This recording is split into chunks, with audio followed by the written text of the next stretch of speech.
කිරා. මේ වෙලාවේ මාකට් එකේ ගන්න තියෙන හොඳම කැමරාව මොකද්ද? මාකට් එකේ ගන්න තියෙන හොඳම කැමරාව නම් ඉතින් ඔඩ හරි Alexa එකක් වගේ ගන්න පුළුවන් කෝටි 5ක් විතර. ඒ වගේ අතේ කීයද තියෙන්නේ? 1,50,000ක් වගේ.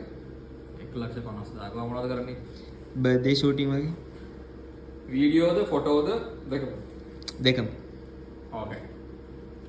1,50,000කට.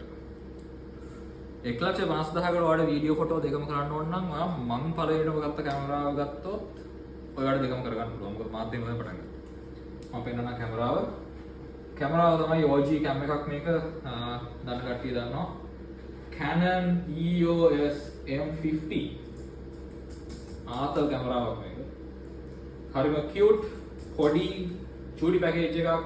ඒක සමහර වෙලාවට ප්‍රොෆෙෂනල් වැඩක් කරද්දී අයිඩියල් නෑ. නමුත් මේ කැමරාවේ තියෙනවා මේ විශේෂත්වයක්. මම ඇයි කියලා කියන්නම්.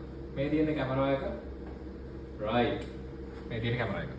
දැන් මේකේ Mark 1 Mark 2 කියලා versions දෙකක් තියෙනවා. හැබැයි ඔය දෙකෙන් කොයික වුණත් ඔයා මොන වෙලාවකත් Mark 2 එක ඔහේ ගන්නවා නම් වැඩිපුර ගන්න යන්න එපා. ඔය කැමරාවේ තියෙන පොඩි ප්‍රශ්න ටිකක් තියෙනවා. නමුත් 1,50,000ක පැකේජ් එකකට ඔයාලට ගන්න පුළුවන් හොඳම best bang for the buck camera එකක්. ඕක පැකේජ් කරගත්තා. මම කියන්නම් කොහොමද පැකේජ් කරගන්නේ කියලා. EOS 80D කියලා කැමරා එකක් තිබුණා. හරිම ජනප්‍රිය ඉස්සරහ. මම එකක් තියෙනවා. මම පෙන්නනවා. right.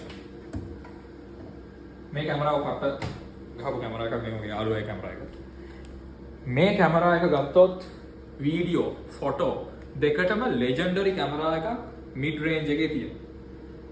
මේ කැමරාවම Canonලා චූටි බොඩි එකක දාලා ටිකක් කැපැසිටි එක අඩු බැටරියක් දාලා පොඩි කන්සියුමර් ග්‍රේඩ් කැමරා මවුන්ට් එකක් දීලා ඒක පොඩි පැකේජ් එකේ උඹ එකක් තමයි මේ M50 කියලා කියන්නේ. එතකොට මේකේ තියෙන ප්‍රශ්නේ තමයි දැන් මේ වගේ කැමරාවකට ඔයාලට ෆුල් සයිස් හොඳ ක්වොලිටි DSLR lenses මවුන්ට් කරන්න පුළුවන්. හැබැයි මේ කැමරා එකේ තියෙන දේ ඔයාලට මේකට ගන්න වෙනවා රුපියල් 10,000 15,000ක් විතර වියදම් වෙන ඇඩැප්ටර් එකක්. දැන් මේ EOS M50 වගේ කැමරාවක් ඔයාලට රුපියල් ලක්ෂයකට විතර යූස් මාකට් එකේ හොයාගන්න පුළුවන් මේ වෙලාවේ. නිකම් නෙමෙයි මේ බන්ඩල් එකත් එක්කම තව එක්ස්ට්‍රා බැටරිස් අනම්මනම් ඔය බෑග් අනම්මනම් ඔක්කොමත් එක්ක ගත්ත කට්ටිය විකුණනවා. එතකොට මේ වගේ කැමරාවක් අරන් තව එක්ස්ට්‍රා බැටරිස් කීපයක් අරගෙන අර ලෙන්ස් ඇඩැප්ටර් එක ගත්තොත් මේ වගේ ෆුල් සයිස් lenses mount කරන්න පුළුවන්. ඔයාලට Canon වල තියෙන ගොඩක් තියෙන ලොකු lenses ප්‍රමාණයක් මේ පොඩි කැමරාවට access හම්බ වෙනවා. දැන් ඔයාලට එතකොට මේ මුළු mount එකම available EF mount එකම. ඊට පස්සේ පුළුවන් ඔයාලට තව රුපියල් 20000ක් 30000ක් වගේ අතර මුදලක් වියදම් කරලා හැමෝම දන්න ලෙජෙන්ඩරි ලෙන්ස් එකක් හැම ස්ටාර්ට් එකකින් පොඩියට පටන් අරගෙන ප්‍රොෆෙෂනල් වැඩක් කරන්න යන මිනිස්සෙක් පාවිච්චි කරපු ලෙන්ස් එකක් තමයි මේ 50mm 1.8 කියන ලෙන්ස් එක. මේ ලෙන්ස් එක ඔයාලට පාවිච්චි කරලා පුළුවන් අර හොඳට බොකේ එකක් නැත්නම් අපි කට්ටිය කියන ෂැට් නෑ මේක RF mount එක. මෙන්න මේ ලෙන්ස් එක.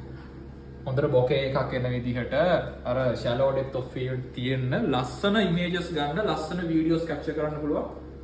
මේ ලෙන්ස් එක. දැන් ඔයාගේ 1,50,000ම නම් අතේ තියෙන්නේ. use කැමරාවක් හොයාගන්න kit lens එකත් එක්ක රුපියල් ලක්ෂයකට ආසන්නේ EOS M50.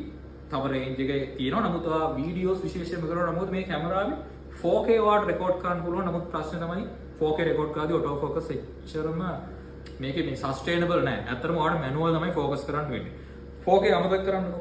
හොඳ 1080p කැමරාවක් මේක. solid auto focus capability එකක් තියෙන 60 frames shoot කරන්න පුළුවන්. අර slow motion පොඩ්ඩක් කරන්න පුළුවන් capability එක තියෙන කැමරාවක්. එකම දේ ඔයාලට බැටරිස් කීපයක් තියාගන්න වෙනවා. available හැමතිස්සෙම ටක් ගාලා බැටරිස් පහින නිසා අර mount adapter එක ගන්න වෙනවා EF M2 EF mount adapter එක. ඊට අමතරව ඔයාලට 50mm වගේ මේ වගේ ලෙන්ස් එකක් සාමාන්‍ය රුපියල් 20000කට 30000කට වගේ ෆංගස් නැති ලෙන්ස් එකක් මාකට් එකේ හොයාගන්න පුළුවන්. දැන් තියෙනවා ඔයාලට 1,50,000කට ඔයාගේ ඕනම ඉවෙන්ට් එකක් කවර් කරන්න පුළුවන් images video wise camera.